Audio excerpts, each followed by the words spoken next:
Welcome to the University of Washington Tracheotomy Education Module.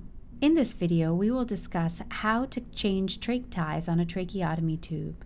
At the end of this module, you will be able to describe the function of trach ties, describe how to attach the trach ties to the trach tube flange, describe how to determine how tight to make trach ties, list the steps for changing the old trach tie to a new clean trach tie.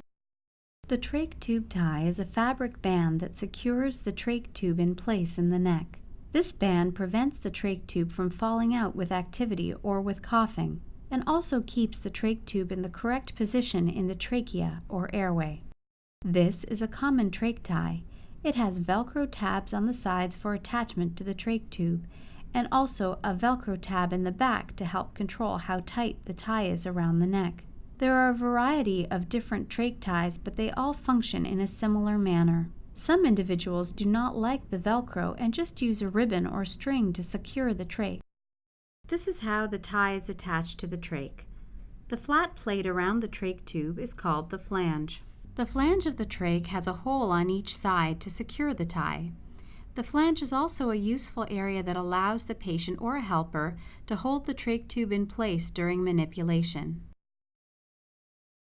When you are ready to change the trach tie, make sure you have the new tie ready and out of the package. Clean your hands. It may be helpful initially to have another person help hold the trach in place while you get more familiar with the procedure. The patient should have a washcloth or paper towel handy because manipulating the trach can cause coughing. First, disconnect the Velcro from one side of the flange and then the other. Remember to hold the trach tube in place at all times. Remove the old tie from behind the neck. Then replace the tie with a new clean tie by running it behind the patient's neck. Attach the Velcro tab on one side of the flange, followed by the other. It is important that the trach tie is tight enough to keep the trach in the proper position.